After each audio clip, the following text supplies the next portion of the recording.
I bought this riding mower about 2 weeks ago for $225 at 10:30 at night, and since I bought this thing, it's been a burr under my blanket. It would constantly throw the belt off, and I finally figured out how to fix it, and in the process of removing the wheels, I just cracked the rear differential. The four-wheeler I would put in the same category. I bought it sight unseen, paid too much for it. I've replaced every moving part on this thing that I possibly could, and yet it still continues to have problems. I would like to think that I've come out ahead while being cheap and frugal most of my life, but I have moments where I wonder. I would have been better off spending $400 to $500 on a nice riding mower versus the $225 that I spent on it. I've since replaced the carburetor, the battery, the seat, the starter, the belts, tubes in the tires. I've got over $400 tied up in it now. Now I'm in this thing far enough that I refuse to give up. Anybody with a brain would have drugged this thing up on the hill and shot it full of holes. Okay.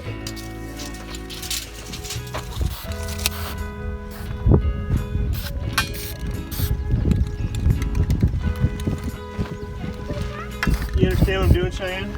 Yeah, you're marking them 48 inches. What is that?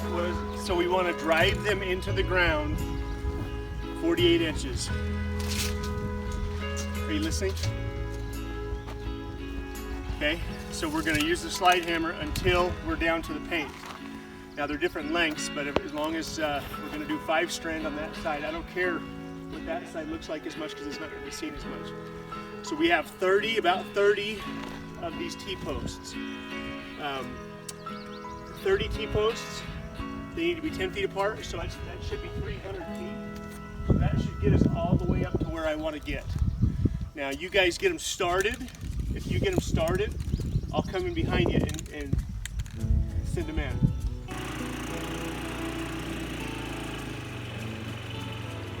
We've got to get the fence done. The cows are going to be wandering around in no time. I have Cedar and the kids here to help me, and I want to take advantage of this time. Rhett, it's just super important that it's straight up and down and that these dimples are pointing out. Okay? But you keep your hand down low, otherwise when she comes down with it, she'll hit your hand.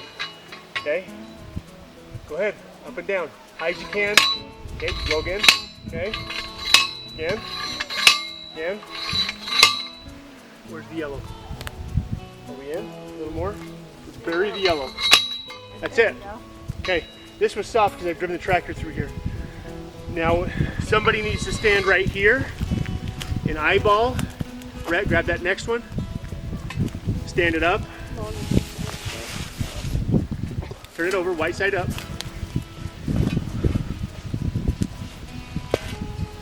Okay. Over. Yeah, pretty good, right? Like that? Over a little bit more. Which way? Tiny bit, like 2 inches. Right there. Okay. I would like to think that my money management skills may be the direct descendant of my grandfather, who was raised in the hills in Kentucky, very poor, then lived through the Depression, then served in World War II.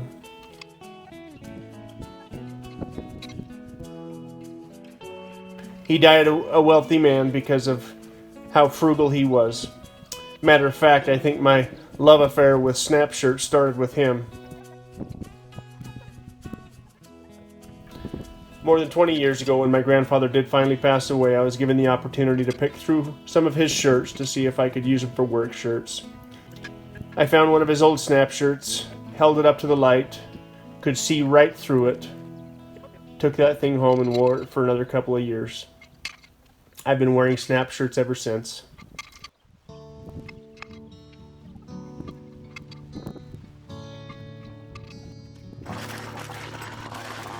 Having Cedar and the kids here to help with this fence is saving all kinds of time. By cutting the weeds down, it just makes it easier to work around the fence. I'll get them back up here first part of next week and we'll get the wire stretched.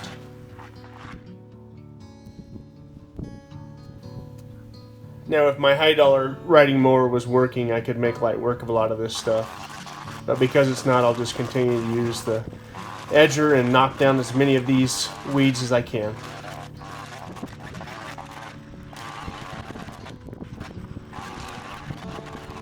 I think this lifestyle requires being frugal because there seems to be expenses everywhere.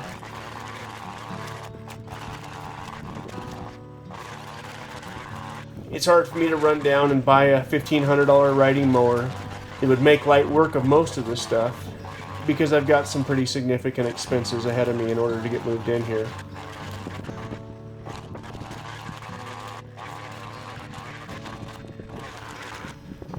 We've got most of the bases covered when it comes to the expenses, but drilling the well is going to hurt.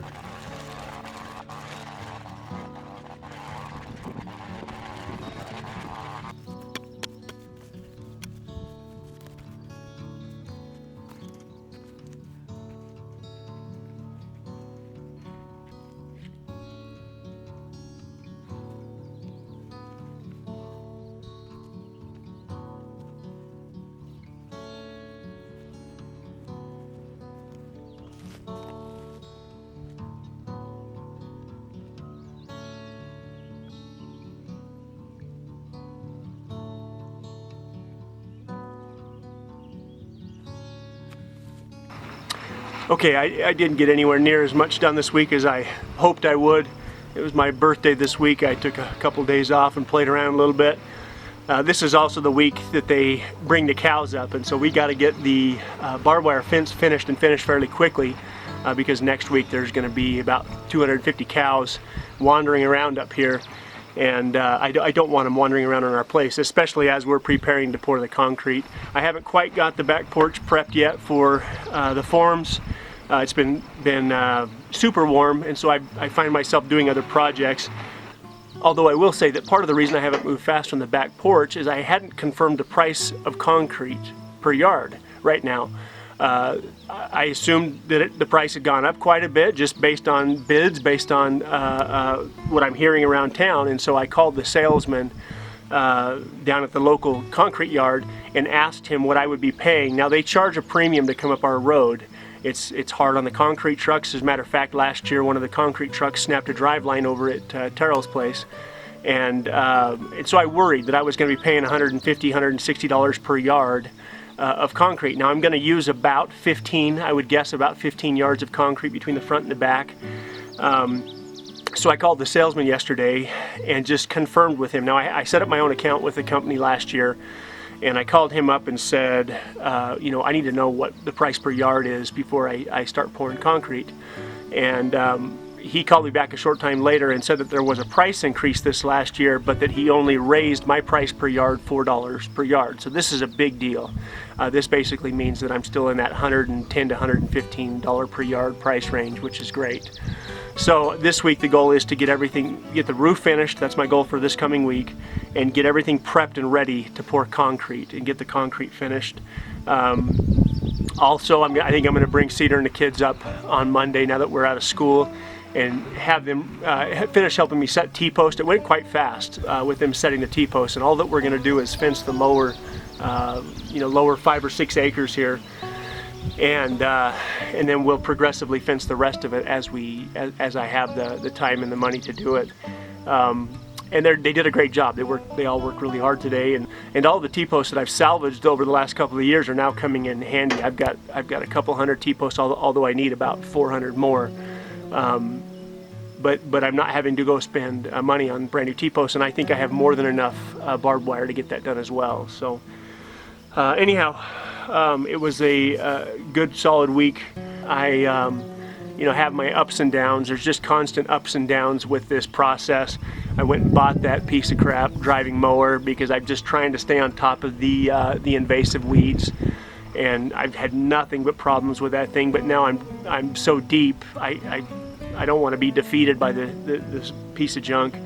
But I really should have spent a little bit more money and bought something nicer, which seems to be the thing that I do. I have a tendency to put more money into stuff that I shouldn't. But It's getting dry. It's getting super dry, super fast. I'm a little bit worried that we might have a fire season, the first real fire season this year up here. I'm quite concerned about it. I don't believe we'll be able to burn a whole lot more until probably the fall when it starts getting wet again. Although everything's green, it's already starting to dry out. The creek has gotten down to a trickle. This is going to be a good, interesting year. We've seen the wet, last year we had the wettest year we'd seen. And now we're going to get a chance to see what a dry year looks like, I think. And all over the west, they're already fighting wildfires. And so it's one of the big concerns up here is I don't want to ever have to watch my place burn up and watch my house burn up. And that's part of the reason we've removed the trees that we have. So anyhow, just keep moving forward, and next week, like I said, should be a great week.